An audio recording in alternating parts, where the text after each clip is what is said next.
banyaknya tenaga kerja asing TKA di Indonesia. Dilansir Gelora.co, Jumat tanggal 20 Mei tahun 2022, Bang Yos juga merasa miris akan TKA yang semakin hari semakin banyak. Menurutnya jika Indonesia membutuhkan tenaga ahli, jumlah tenaga ahli bukan ribuan namun hanya 2 atau 3 orang. Saya miris kok banyak sekali pekerja asing datang, kalau dia itu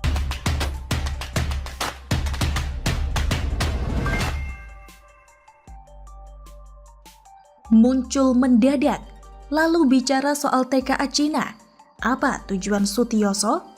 Ditulis oleh Syardi dari siwar.com.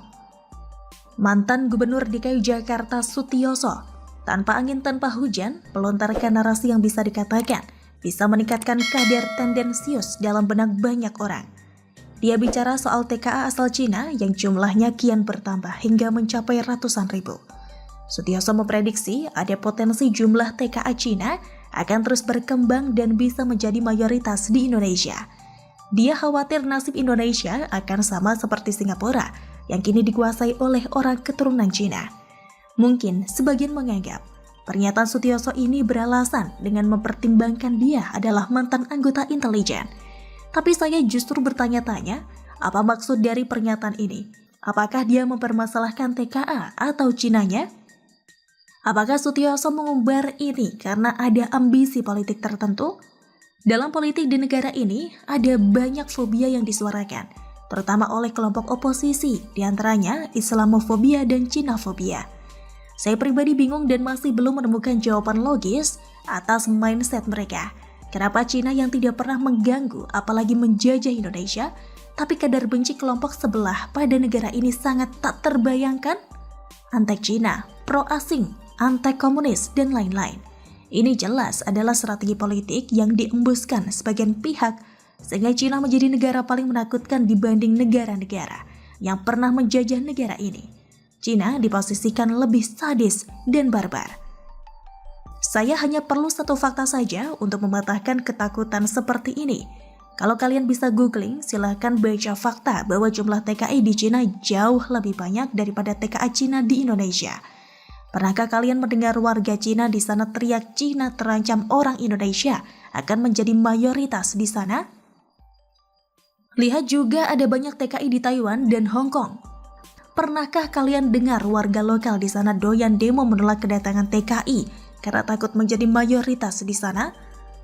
Pernahkah kalian dengar isu politik tentang itu di sana?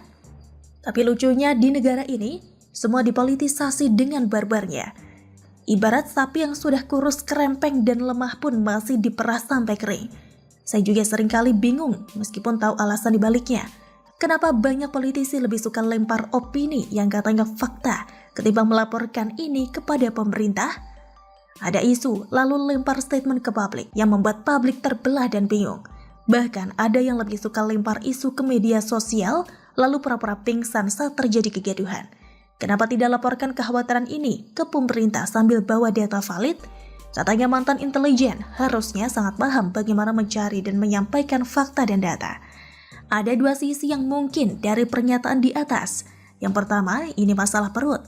Kedatangan TKA Cina atau negara lain membuat banyak orang khawatir persaingan kian ketat. Ya mau gimana lagi, coba ingat lagi soal MEA atau Masyarakat Ekonomi ASEAN yang mana negara ASEAN bisa melakukan perdagangan bebas.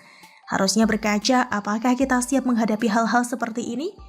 Terus bagaimana dengan kemampuan dan kesiapan kita dalam menghadapi hal tersebut? Setahu saya, sudah lama dibicarakan mengenai sebuah sharing era di mana ada kebebasan bukan hanya dalam perdagangan barang, tapi juga SDM. Pekerja asing bisa masuk ke sini, begitu juga sebaliknya.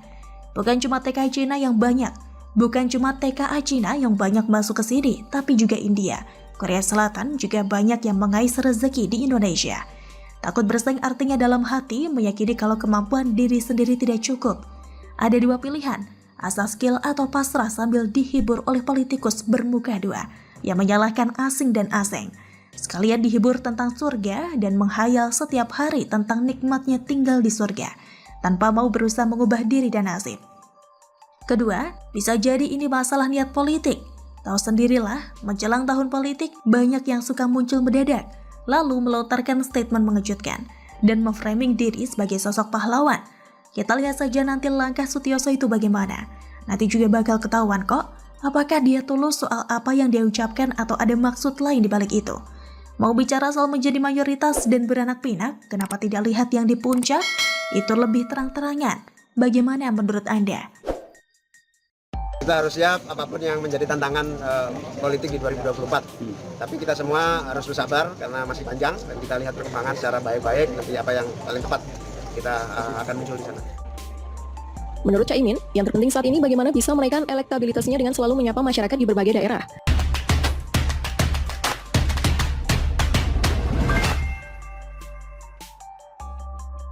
Halusinasi Caimin jadi capres minta pilpres calon tunggal. Ditulis oleh Rizal dari siwar.com. Sebagaimana kita ketahui bahwa Pilpres 2024 masih 2 tahun lagi. Walau masih berjalan 2 tahun lagi, saat ini sudah banyak pihak yang membicarakan, membuat koalisi dan bahkan sudah ada yang berani mencalonkan jadi presiden. Siapa dia? Orang yang berani mencalonkan diri menjadi capres?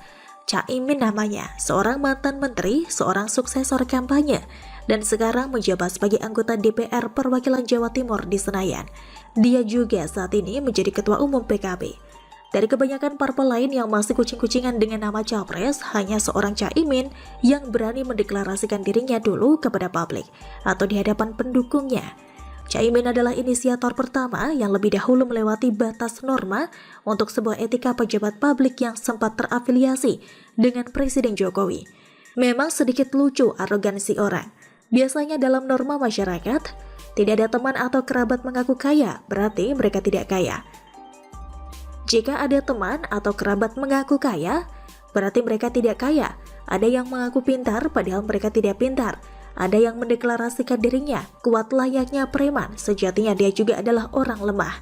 Sejatinya dia juga adalah orang terlemah. Tipe-tipe orang seperti itu biasanya lebih dahulu menunjukkan taring lebih dari segalanya.